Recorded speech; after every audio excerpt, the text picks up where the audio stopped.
اعوذ باللہ من الشیطان الرجیم بسم اللہ الرحمن الرحیم وبہ نستعین وهو خیر ناصر ومعین وصلی اللہ علی سیدنا محمد وآلہ الطاہرین واللعن الدائم علی اعدائهم اجمعین اما بعد فقد قال ان الدین عند اللہ الاسلام۔ ہماری گفتگو ایک مختصر سی کتاب ہے جس کا نام اعتقاد ماہ، اس کے بارے میں ہوگی انشاءاللہ۔ ہم اس کتاب کو بغیر اس کے کہ ہم عبارت خوانی کریں اور متن پڑھیں اس کے مطالب کو بیان کریں گے۔ قبل اس کے کہ اس کتاب میں مندرج مطالب کو بیان کریں، ایک مختصر سا مقدمہ ضروری سمجھتے ہیں کہ ذکر کیا جائے۔ وہ مقدمہ یہ ہے کہ ہر علم کی اہمیت اور عظمت اس کے موضوع سے وابستہ ہوتی ہے۔ جس قدر اس کا موضوع اہم ہوگا اس علم کی اہمیت اتنی بڑھتی جائے گی۔ تو علم کلام موضوع کے اعتبار سے اہم اور عظمت والا علم ہے، اس لیے چونکہ اس میں جس چیز کو مورد بررسی قرار دیا جاتا ہے، جس میں بحث کی جاتی ہے، وہ ہے اللہ تبارک و تعالی، معرفت پروردگار، اس کی صفات ثبوتیہ اور سلبیہ، عدل الہی، نبوت، امامت اور اس طرح کے مسائل۔ کیا ان سے بڑھ کر کوئی موضوع ہو سکتا ہے؟ ہرگز نہیں۔ بس چونکہ ہر علم کی اہمیت اور عظمت وابستہ ہوتی ہے اس کے موضوع سے، علم کلام کی اہمیت بھی وابستہ ہے انہی موضوعات کے ساتھ۔ لہذا جتنا موضوع اہم ہوگا اتنا اس علم کی عظمت بڑھتی جائے گی۔ علم کلام اسی اعتبار سے اہم، ضروری اور موضوع کے اعتبار سے سب سے زیادہ اعلیٰ اور عظیم موضوع ہے اور عظیم۔ ہمارے بزرگان نے اس موضوع میں بہت اچھی کاوشیں اور زحمتیں اور محنتیں کی ہیں۔ ہم اب ایک پوری تاریخ تو دہرانے سے مجبور ہیں، قاصر ہیں کہ ہم علم کلام کی ایک تاریخ کو ذکر کریں، لیکن فقط چند بزرگان کے نام کے ہی اکتفا کرتے ہیں۔ مرحوم شیخ صدوق جیسی عظیم ہستی، مرحوم شیخ مفید جیسی عظیم ہستی، شیخ الطائفہ جو جامع معقول اور منقول اور تمام فنون میں صاحب نظر ہیں علم کلام میں، انہوں نے بھی، اور سید مرتضیٰ جیسی عظیم شخصیت جنہوں نے یعنی فقیہ ہونے کے ساتھ ساتھ ایک متکلم ہونے کے لیے بھی ان کے آثار کافی ہیں۔ اور اسی طرح فخر المحققین فرزند علامہ حلی اور خود علامہ حلی جو کہ جامع معقول اور منقول ہے، جن کے لیے یہ فیصلہ کرنا کہ وہ بہت زیادہ فقیہ تھے یا زیادہ متکلم ہیں بہت مشکل ہے، کیونکہ ان کے آثار یکساں نظر آتے ہیں۔ جس طرح فقہ میں اسی طرح وہ کلام میں بھی ہیں، منطق میں اور دوسری چیزوں میں۔ اور اس کے بعد عصر حاضر میں اگر دیکھا جائے، جس عصر میں ہم زندگی گزار رہے ہیں، اس میں بھی حضرت آیت اللہ العظمہ حضرت وحید خراسانی حفظہ اللہ تعالی نے جو توضیح المسائل پر مقدمہ لکھا ہے، واقعاً اہمیت والا مقدمہ ہے۔ اور عصر حاضر کی شخصیات میں حضرت آیت اللہ حضرت مکارم شیرازی ہیں، جن کی اعتقاداتی کتابیں انسان پڑھتا ہے تو پتہ چلتا ہے کہ کس حد تک وہ عمق رکھتے ہیں اور کس حد تک ان کو تبیین اور توضیح کا سلیقہ ہے۔ بہرحال ہم ان تمام چیزوں کو مد نظر رکھتے ہوئے اس کتاب کا سب سے پہلے ایک مختصر تعارف کروانا چاہتے ہیں۔ دیکھیے یہ کتاب جو موجود ہے ہمارے پاس، یہ کتاب جو ہمارے ہاتھوں میں بھی ابھی ہے، اس کا نام ہے اعتقاد ما۔ یہ فارسی زبان میں کتاب لکھی گئی ہے اور رائٹر حضرت آیت اللہ العظمیٰ مکارم شیرازی ہیں۔ 6 بخشوں میں یہ کتاب یا 6 پارٹس ہیں اس کتاب کے۔ سب سے پہلے حصے میں، سب سے پہلے پارٹ میں اللہ تبارک و تعالیٰ کے متعلق ان کی معرفت اور وحدانیت پروردگار کو اور اللہ تبارک و تعالیٰ کی صفات وغیرہ بیان کی گئی۔ لذا یہ پہلا حصہ ہے اس کتاب کا، جس کو بخش اول خدا شناسی و توحید کا نام دیتے ہیں۔ بہت ساری چیزیں اس میں آ جاتی ہیں، قدرت خداوند ہے، اللہ تبارک و تعالیٰ کی صفات ہیں، اور خود اللہ تبارک و تعالیٰ کا وجود اور صفات ثبوتیہ اور صفات سلبیہ بیان کرتے ہیں۔ پھر توحید کی جو قسمیں ہیں اس سے بحث کرتے ہیں کہ توحید کی چند قسمیں ہیں، توحید ذات ہے، توحید صفات ہے، توحید افعال ہے، توحید عبادت ہے اور وغیرہ۔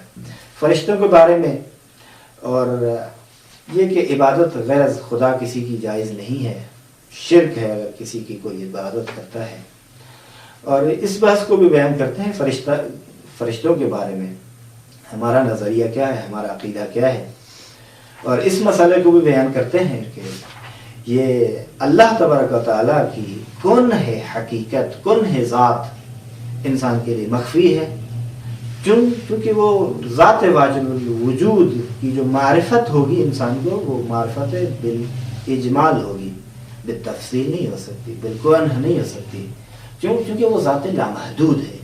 لامحدود ذات کا احاطہ کرنا عقلاً ناممکن ہے، لہذا ہماری جو گفتگو ہے ذات پروردگار میں، وہ جتنی بھی گفتگو ہوتی ہے وہ بالاجمال ہے، وہ بالتفصیل اور بالکون بالحقیقت نہیں ہو سکتی۔ ایک پھر جبر اور تفویض کے مسئلے کو بھی ایک اجمالاً بیان کرتے ہیں کہ لا جبر ولا تفویض کو بحث کرتے ہیں۔ یہ پہلی بخش تھی۔ بخش نمبر 2 میں انبیاء علیہ السلام کی نبوت ہے۔ اس میں آیا کیوں اللہ تبارک و تعالیٰ نے انبیاء کو بھیجا، فلسفہ بعثت انبیاء کیا ہے، ان چیزوں کو بیان کرتے ہیں، اور اوصاف پیغمبر کہ نبی کو معصوم ہونا ضروری ہے بحث کرتے ہیں۔ پھر معجزات کے بارے میں اور علم غیب کے بارے میں، شفاعت کے بارے میں بحث کرتے ہیں، توسل، اور اسی طرح کی بحثیں کرتے ہوئے پھر آتے ہیں ایک اور بخش کی طرف، ایک اور حصہ کتاب کا۔ وہ حصہ یہ ہے کہ ہم قرآن کے بارے میں کیا نظریہ رکھتے ہیں، ہمارا عقیدہ قرآن کے متعلق کیا ہونا چاہیے، اور اسلام کیا اس کے بارے میں ہمیں سکھاتا ہے، یا دوسری جو گزشتہ کتابیں تھیں، آسمانی کتابیں جو اللہ کی جانب سے نازل ہوئی، ان کے بارے میں ہمارا نظریہ کیا ہے، ہم کیا عقیدہ رکھتے ہیں اس کے۔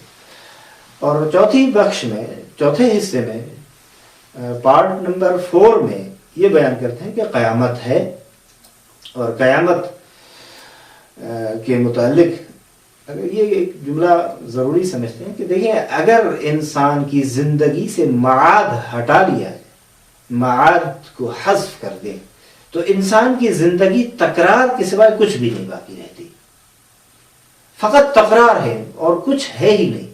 کیونکہ فرض کریں میں یہی کھانا پینا اٹھنا بیٹھنا، اگر یہی زندگی ہے تو یہ تو ہر روز کے روزمرہ کی تکرار والی چیزیں ہیں، جس میں یعنی مفہوم زندگی کو اس وقت ملتا ہے جب انسان معاد کے بارے میں یقین رکھے کہ ہاں میں جو کچھ یہاں کر رہا ہوں اس کا نتیجہ بھی میں نے دیکھنا ہے، میری یہاں مشکلاتیں، میری یہاں زحمتیں رائے گاہ نہیں جائیں گی، جو میں یہاں صعوبتیں برداشت کر رہا ہوں ان صعوبتوں کے لیے مجھے اجر و ثواب بھی ملے گا۔ یہ اگر نظریہ ہے تو انسان سعادت مند ہے۔ وإلا کچھ قیامت کی دلیلوں کے بارے میں بحث کرتے ہیں، آیا معاد جسمانی ہے روحانی، اس کے بارے میں بحث کرتے ہیں کہ معاد جسمانی ہے روحانی نہیں ہے، یا بعض پھر قائل ہیں اگرچہ اس کتاب میں نہیں ہے یہ مسئلہ، بہرحال موت کے بعد جو ایک برزخ اور دوسرے مراحل ہیں اس کے بارے میں بحث کرتے ہیں. دوسرا کہ صراط کے بارے میں، میزان اعمال کے بارے میں، شفاعت کے بارے میں، عالم برزخ کے بارے میں، معنوی اور مادی جو جزائیں ہیں انسان کو، جو اجر اور ثواب ہے وہ ملتا ہے. اور قیامت میں خود اعضاء اور جوارح انسان کے خلاف گواہی دینے لگ جائیں گے. یہ کتاب کا چوتھا حصہ تھا، چوتھا پارٹ تھا. اور پانچواں حصہ جو ہے، پانچواں پارٹ جو ہے وہ مسئلہ امامت ہے. اس میں جو مسائل ہیں ان میں سے چند یہ ہیں. مثلا ضروری ہے ہر زمانے میں ایک امام معصوم کا ہونا. کیوں؟ کیونکہ امام وقت کے علاوہ زمین باقی نہیں رہ سکتی. حجت خدا کے علاوہ زمین کا باقی رہنا صحیح نہیں ہے. اسی لیے روایات کا نچوڑ جو جس جملے میں بیان کیا گیا ہے وہ یہ ہے کہ لولا الحجۃ لساخت الارض باہلھا. اور بہت ساری روایات ہیں اس ہی مطلب کو بیان کرنے والی کہ حجت خدا کے علاوہ، حجت خدا کے سوا یہ کائنات باقی نہیں رہ سکتی. یعنی ضروری ہے جب تک یہ کائنات موجود ہے ایک حجت الہی کا ہونا ضروری ہے. اور نبوت کا سلسلہ چونکہ ختم ہو چکا ہے، مسئلہ امامت کا ہے، اور وہ اب حجت الہی، حجت بالغہ پروردگار امام عصر علیہ الصلوۃ والسلام ہے. بات کرتے ہیں حقیقت امامت سے کہ حقیقت امامت کیا ہے. دیکھیے ماہیت امامت ہمارے نزدیک اور ان کے نزدیک بہت متفاوت چیزیں ہیں. ہم فقط حکمرانی کا نام امامت نہیں دیتے، وہ ایک شأن ہے شؤونات امامت میں سے، حکمرانی کرنا اور حکومت وغیرہ. وإلا بہت ساری چیزیں اور بھی ہیں جو ماہیت امامت میں شامل ہیں جن کو نظر انداز کیا جاتا ہے. خود ائمہ جو ہے نا محافظ شریعت ہیں، یعنی ایک قسم کی دلیل ہے امامت کے، خود امام کی معصوم ہونے پر. اوصاف و شرائط امام اور ویژگی‌های امام بیان کرتے ہیں کہ امام کا معصوم ہونا ضروری ہے، امام کا عالم ہونا ضروری ہے، امام کا منصوص ہونا ضروری ہے. اور ائمہ جو پیغمبر کے ذریعے سے معین کیے گئے ہیں وہ کون کون سے ہیں.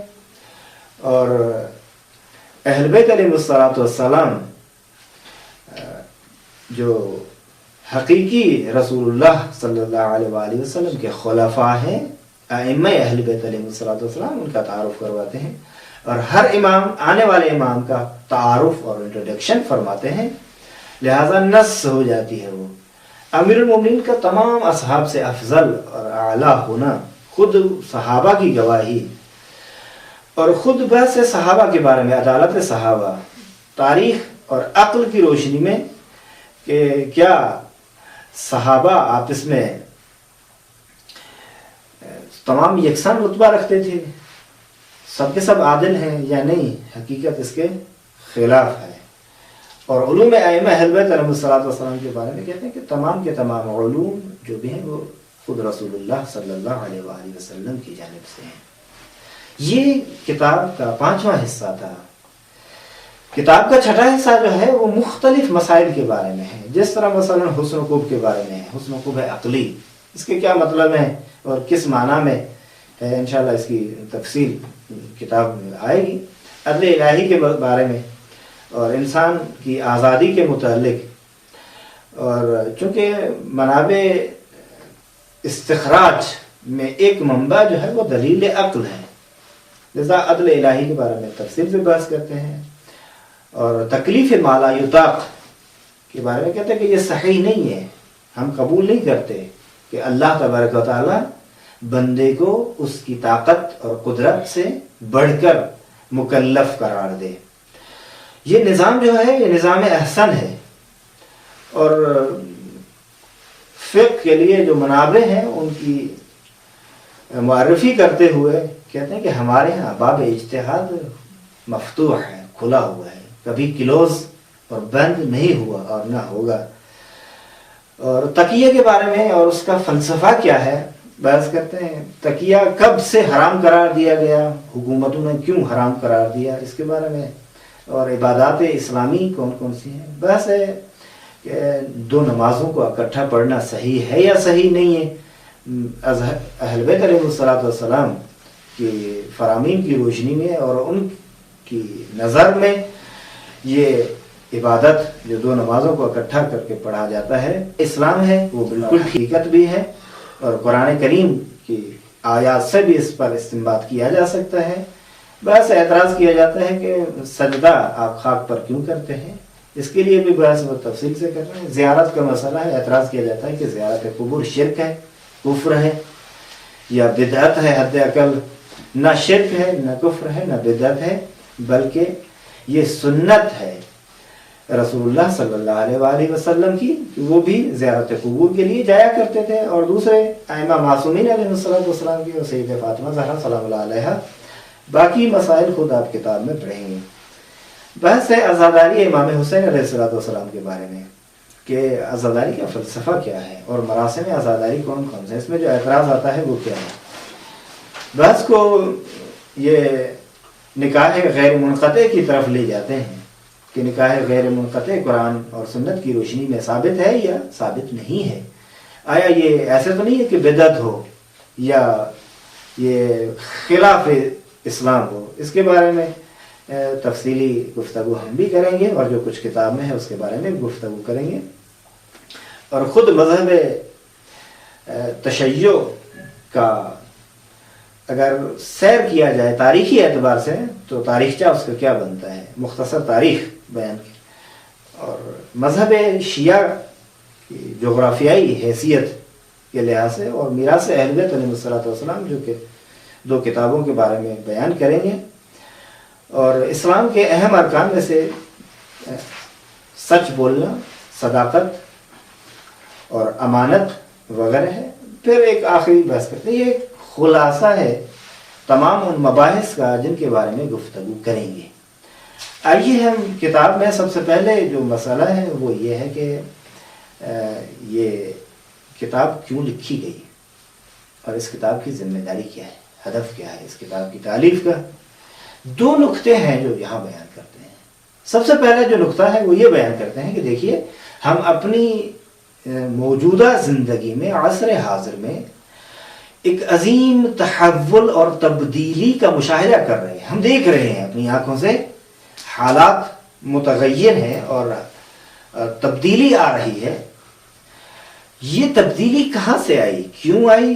کہتے ہیں دیکھیں یہ اس تبدیلی کا سبب جو ہے اسلام ہے، کیونکہ ادیان الہی اور آسمانی میں سے بزرگ ترین دین جو ہے وہ دین اسلام ہے۔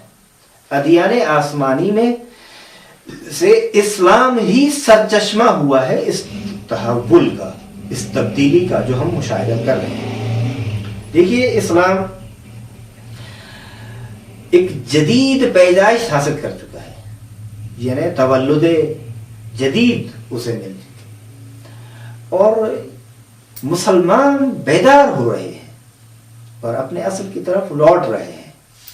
وہ اپنی مشکلات کا حل دوسری جگہ نہیں ڈھونڈ رہے، بلکہ وہ تعلیمات اسلام میں، اسلام کے اصول اور فروع میں اپنی مشکلات کو ڈھونڈ رہے ہیں، ان کا حل ڈھونڈ رہے ہیں کہ یہ کیا حل ہے ہماری اس مشکل کا اور ہمارے اس پرابلم کا، قرآن اور سنت کی روشنی میں، اصول اور فروع اسلام کی روشنی میں ڈھونڈ رہے ہیں۔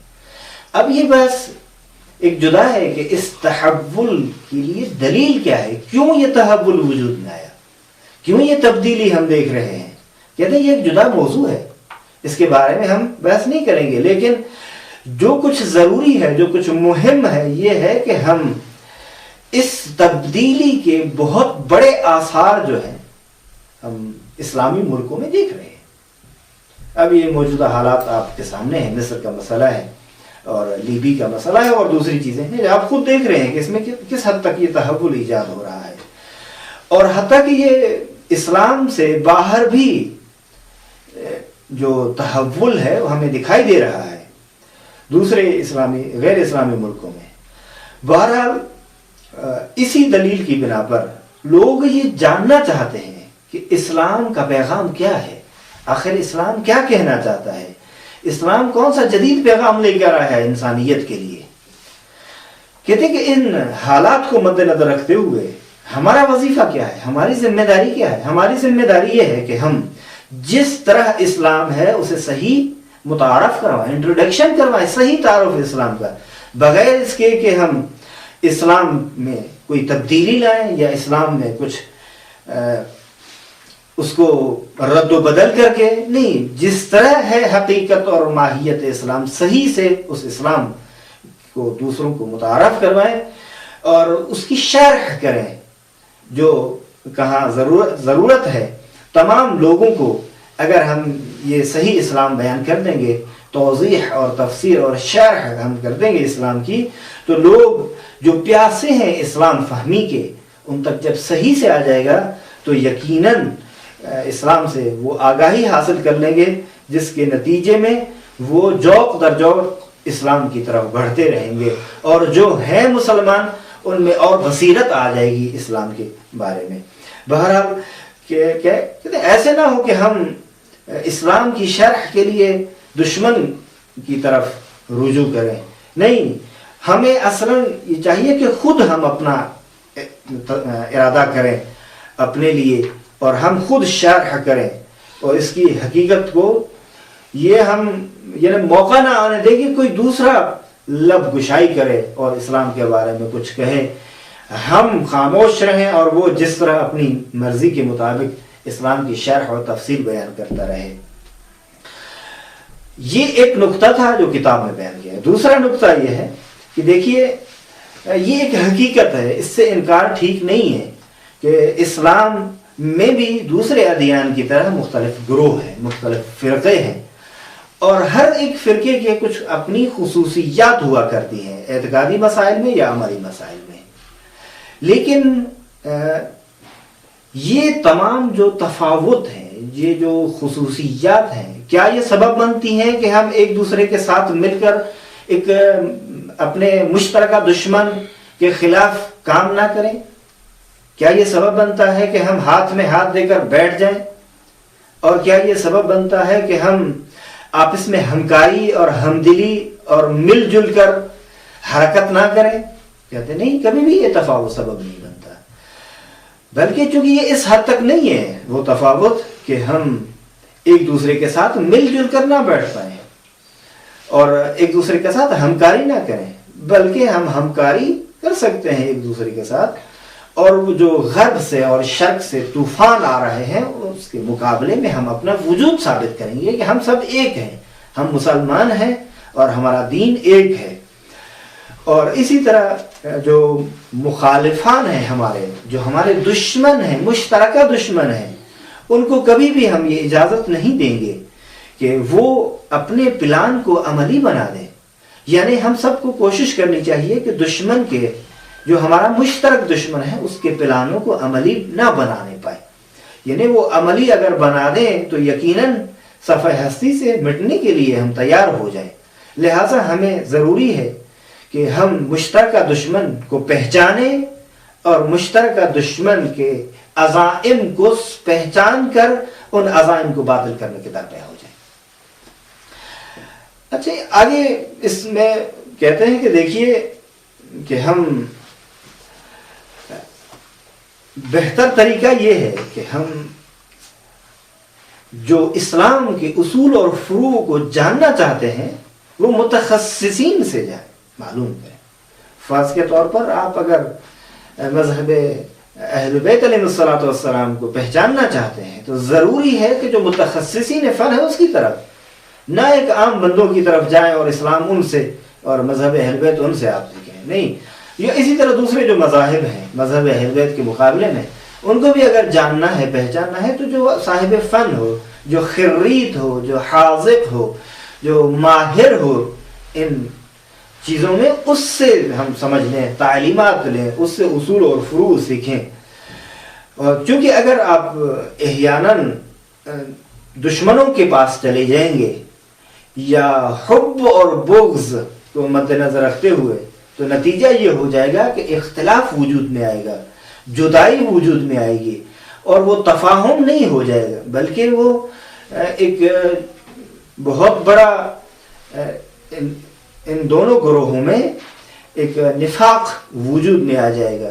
لہٰذا ہم نہیں، ایک شگاف وجود میں آ جائے گا. ہم نہیں چاہتے کہ شگاف، ہم چاہتے ہیں کہ یہ آپس میں مل جل کر ایک دوسرے کے مذہب کو سمجھیں. ہم دعوت دے رہے ہیں دوسروں کو بھی کہ آئیے ہم سے مذہب اہل بیت کے بارے میں پوچھیے. آپ بھی جو صاحب فن ہیں، صاحب فضل ہیں، وہ اپنے مذہب کے بارے میں بتائیں، ان کے اصول کے بارے میں بتائیں، فروع کے بارے میں بتائیں، اور قرآن اور سنت کی روشنی میں، دلیل عقل کی روشنی میں آ کر بحث کریں. دیکھیں کہ اور اچھی چیز ہے یہ دو نقطے تھے جو اساسی ترین نقطے تھے، جو اس کتاب کا ضمناً ہدف بھی بیان ہو چکا اور ہماری ذمہ داری بھی بیان ہو چکی.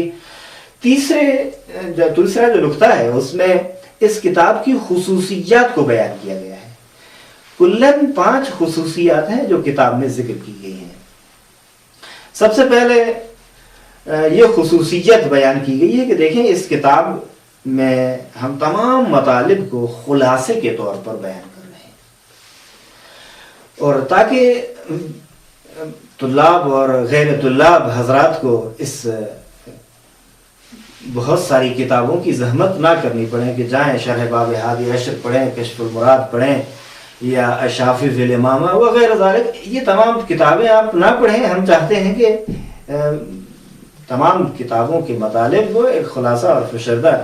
بہرحال یہ ایک بہت بڑا دعویٰ ہے، لیکن دوسرے نمبر پر جو نقطہ ہے وہ یہ ہے جو اس کتاب میں بیان کیا گیا ہے، وہ یہ ہے، اس کتاب کی خصوصیت یہ ہے کہ تمام واضح اور شفاف اور صاف طریقے سے ہم بحث کو بیان کر رہے ہیں. اجمال اور ابہام ہم نہیں چھوڑتے کہ کوئی نقطہ مبہم ہو جائے.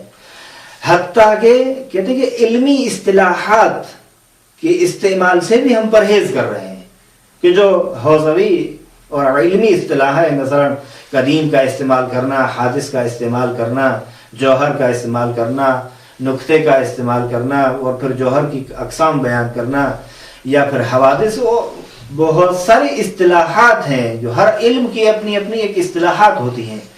البتہ یہ بھی میں بیان کرنا یہاں ضروری سمجھتا ہوں کہ علم کا سمجھنا ڈیپینڈ اور موقوف ہے ان اصطلاحات پر. جب تک وہ اصطلاحات سمجھ میں نہیں آئیں گی یقیناً وہ علم سمجھ میں نہیں آئے گا. لہٰذا کہتے ہیں کہ یہ ہم ان اصطلاحات کے استعمال سے بھی پرہیز کرتے ہیں، اور حالانکہ یہ جو بحث ہم کر رہے ہیں وہ بہت ایک عمیق بحث ہے، اور یہ سبب نہیں بنتا کہ اصل عمق بحث سے تھوڑی سی کاہش آ جائے یا تھوڑا اس میں کمی آ جائے. نہیں، تمام ان چیزوں کے باوجود اصل بحث میں، عمق بحث میں، تعمیق بحث میں کوئی کمی نہیں آ رہی. تیسری خصوصیت جو اس کتاب میں ہے وہ یہ ہے کہ ہمارا مقصد عقائد ذکر کرنا ہے، دلیل عقائد نہیں. ہم اعتقادات بیان کر رہے ہیں کہ شیعہ امامیہ کا توحید کے بارے میں نظریہ کیا ہے، بعثت انبیاء کے بارے میں کیا نظریہ رکھتے ہیں. ہم دلیل نہیں بیان کر رہے ہیں، ہم دلیل کے در پہ بھی نہیں ہیں، لیکن حساس مواقع پر جس حد تک یہ کتاب ہمیں اجازت دیتی ہے اس حد تک ہم ادلہ عقلی اور قرآن اور سنت کی روشنی میں کچھ حد تک دلیلیں پیش کرتے ہیں. لہذا زیادہ ہم عمق میں نہیں جاتے. اور چوتھی خصوصیت جو اس کتاب میں بیان کی گئی ہے کہ بھئی دیکھیں پردہ پوشی ہرگز نہیں کی گئی، اور پیش داوری بھی نہیں کی گئی کہ ہم پہلے سے فیصلہ کر دیں. نہیں، ہم جو بحث کر رہے ہیں وہ پیش داوری سے خالی ہے، اور حقیقت کو منکشف کر کے بیان کر رہے ہیں تاکہ واقعیت جس طرح ہے اسی طرح بیان ہو جائے. پانچویں خصوصیت جو اس کتاب کی ہے وہ یہ ہے کہ ادب اور عفت قلم جو ہے ہم نے وہ اس کو مد نظر رکھا ہے، لحاظ کیا ہے، تاکہ تمام مذہب جو بھی دوسرے مذاہب ہیں مذہب اہل بیت کے مقابلے میں، ان کے لیے بھی کہیں ایسے نہ ہو کہ عفت قلم باقی نہ رہے. نہیں، ہم عفت قلم کو محفوظ کرتے ہوئے، عفت قلم اور ادب کو مد نظر رکھتے ہوئے دوسروں کے نظریات اگر کہیں مطرح کرنے ہیں، بیان کرنے ہیں، تو وہ بھی بیان کرتے ہیں. اور تمام مباحث میں ہماری یہی کوشش رہی ہے کہ عفت قلم اور ادب رعایت میں رہے.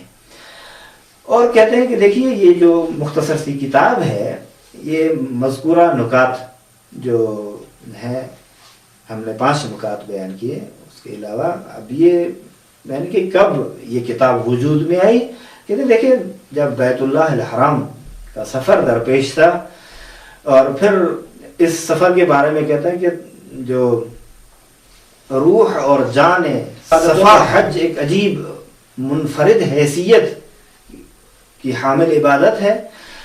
بہرحال اس کے بعد یہی مسائل یعنی جو کچھ ہم نے حج بیت الحرام میں لکھا اور انہی مکتوب چیزوں کو متعدد جلسات میں اور بزرگان اور علماء کی موجودگی میں جلسے کیے، بحث و بررسی ہوئی اور یہ اپنی تکمیل تک پہنچی کتاب. پہلے ایک خام صورت میں اور پھر پختہ صورت میں اس وقت آئی جب اس کے بارے میں علماء اور بزرگان کو بٹھا کر ہم نے جلسے میں بیان کیا، بحث کی متعدد جلسات ہوئے، نشستیں ہوئیں، جس کے بعد بحث اور بررسی کے بعد یہ کتاب آپ کی خدمت میں پیش کی جا رہی ہے.